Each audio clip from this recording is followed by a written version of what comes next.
When YouTube first began, people were just happy to be able to post their videos online for free. But then YouTube started sharing ad revenue with creators, and companies started paying greeters to promote their products. And suddenly, being a YouTuber was an actual job.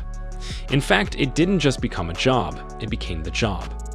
Countless studies have found that becoming a YouTuber is the most desired job in the world. Not astronaut, doctor, teacher. Nope. 75% of kids wants to become YouTubers, and when the mainstream media talks about this, it's normally in a dismissive way. You can sense them thinking these kids need to go get real jobs.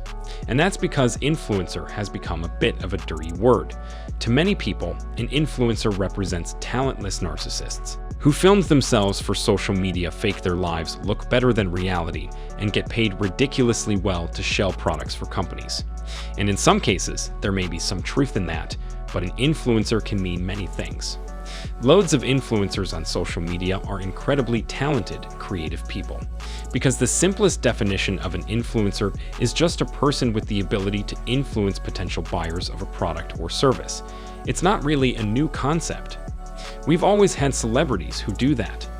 The difference now is that anyone with a smartphone and a social media account has the potential to build an audience and influence people. It's open to everyone, which means more people than ever are making money from their passions and interests, whether it's gaming, music, arts, cooking, sewing, anything. But here's where it gets really interesting. The old way of monetizing a social media audience was you make money advertising other businesses. If you're a creator, then company X comes along and pays you to advertise their product in your content. But now, content creators are starting to realize, well, what if I create my own business and advertise that instead? One of the most famous examples is Mr. Beast launching a burger chain that currently has over 1,000 kitchens across multiple different countries. Mr. Beast could have just partnered with McDonald's or Burger King and got paid a one-off sponsorship fee for promoting someone else's brand. But instead, he now keeps 100% of all future profits for himself for life. And simultaneously, he's growing a company, he's got equity in that he could potentially sell later if he wanted. Another example is that Emma Chamberlain and Graham Stephan both launched their own coffee brands. Now, at first glance, this may just seem like next-level merchandise. But it's not. These are separate standalone businesses that are simply being kickstarted by leveraging their attention on social media. Think about it. One of the biggest problems of normal new businesses is they just don't have the recognition or brand power to compete if you started your own coffee brand right now. But you didn't have an audience to promote it to. You'd have to spend ridiculous amounts of money on marketing just to get anybody to even hear about it in the first place. And why would they care about this random new brand anyway?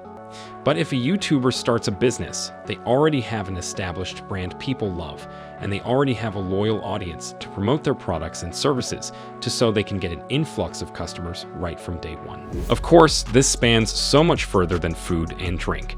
We're gonna see gaming YouTubers build their own games companies. We're gonna see tech YouTubers building their own tech companies. And for channels like me in the business niche with a lot of entrepreneurs watching, I think a business-to-business software company would be an incredible fact. The possibilities are genuinely endless. But wait a minute, I know what you might be thinking, dude. YouTubers might be good at making videos. But that doesn't mean they can just build a business, and you're right, but they don't need to. They just need strategic partnerships with people who can do. You think Mr. Beast knew how to set up a burger chain all by himself? No, he hired a business manager to make these kinds of deals.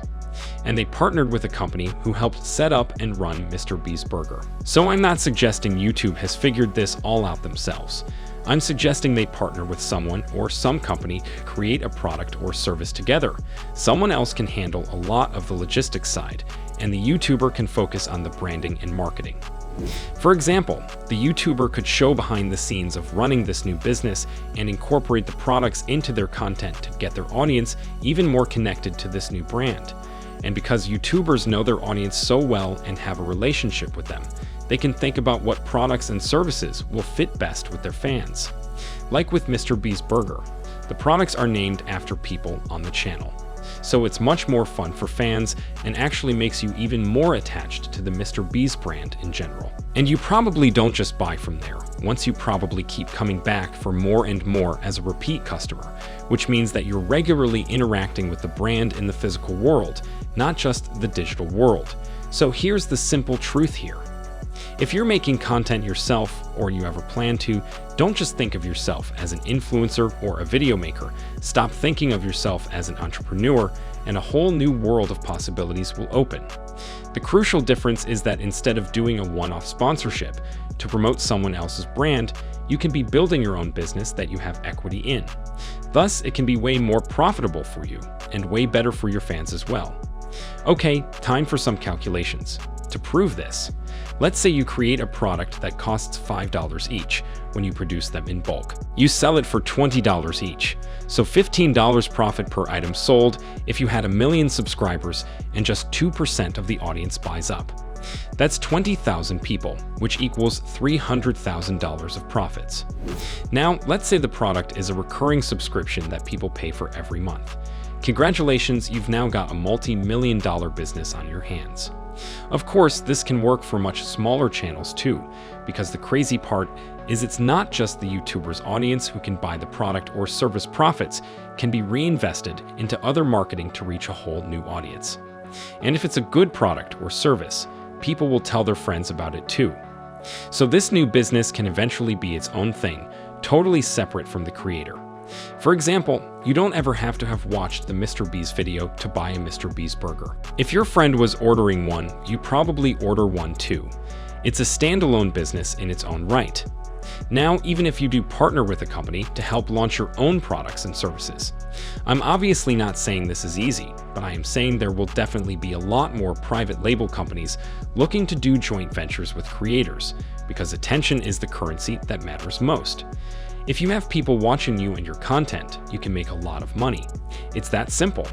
But whereas before that attention led to brand deals and sponsorship for other companies, now that attention is leading to new companies owned by the creators, whether it's selling expensive beauty products or pay-per-view boxing. If you have the attention on you, it's then just a case of where you direct it, and if you can match the right product or service to the right audience. That's where the big money is. But there's one final piece to this puzzle. You'll notice I've specifically mentioned YouTubers a lot. So what about TikTokers or Instagram stars? And yeah, it's true. These concepts apply to anyone with an audience and attention. But I do feel strongly YouTube has a lot more advantages. Firstly, videos can be evergreen on YouTube. Once you build your library of content, the algorithm can continue promoting them indefinitely. So if you promote your own product or service with any YouTube video, you could be getting new sales from videos you made months or even years ago. Secondly, with YouTube, you can build a much deeper connection with your audience since the videos are longer. And if people know, like, and trust you more, they're more likely to buy from you and your business. And finally, with YouTube, it's so much easier to promote things as you can direct people to the description below the video. But you can have as many links as you want. So if you do have an audience on another platform, that's great, but consider bringing some of them over to YouTube. Because trust me, the creator economy is going to be a fascinating place over the next few years. People are finally starting to realize the potential of it. But this is really just the beginning. It's definitely not too late to start. And then once you have built an audience, create your own products and services. That way, you don't just build a YouTube channel, you start building your empire. You start exploring your creativity today. I hope this video was useful for you, and if you do become a YouTube billionaire. I'll see you in the next video.